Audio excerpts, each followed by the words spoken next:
কচু পাতা দেখেছো কখনো? উপরটা সবুজ কিন্তু ভেতরটা চুলকানিতে ভরা।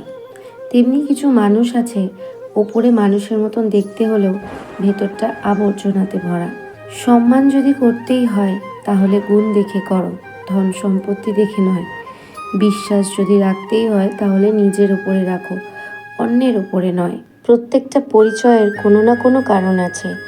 কেউ আপনার জীবনে আসে পরীক্ষা নিতে, কেউ কিছু শিখিয়ে যায়, কেউ ব্যবহার করে, আর কেউ আপনার ভেতরের শ্রেষ্ঠতাকে বের করে আনে।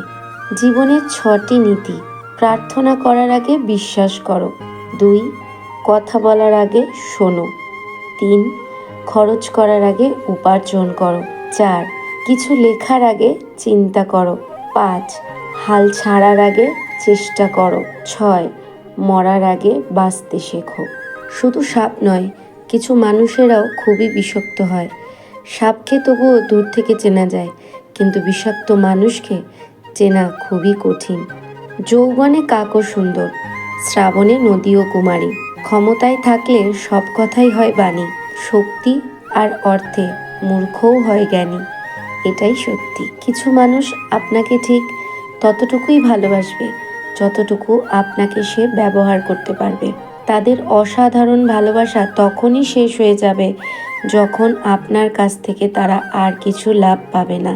যখন আপনি ব্যর্থ হন, কখনো আশা ত্যাগ করবেন না, কারণ FAIL মানে first attempt in learning. And মানে সব কিছু শেষ নয়, কারণ এন্ড মানে এফার্ট নেভার ডাইজ। আপনি যদি কোনো প্রশ্নের উত্তর নো পান, মনে রাখবেন নো মানে নেক্সট অপরচুনিটি। যে তোমার সুখে আনন্দিত হয়, যে তোমার কষ্টে দুঃখ পায়, সে তোমার নীরবতার কারণ খোঁজে, সেই তোমার প্রকৃত বন্ধু। জীবন নিয়ে আমরা যতই পরিকল্পনা করি না কেন, অবশেষে ভাগ্যে যা আছে ঘটবে তো সেটাই। তাই কাল কি হবে তা চিন্তা ভাবনা না করে আজটা সুন্দর করে বাঁচো। হরে কৃষ্ণা, হরি বল, রাধে রাধে।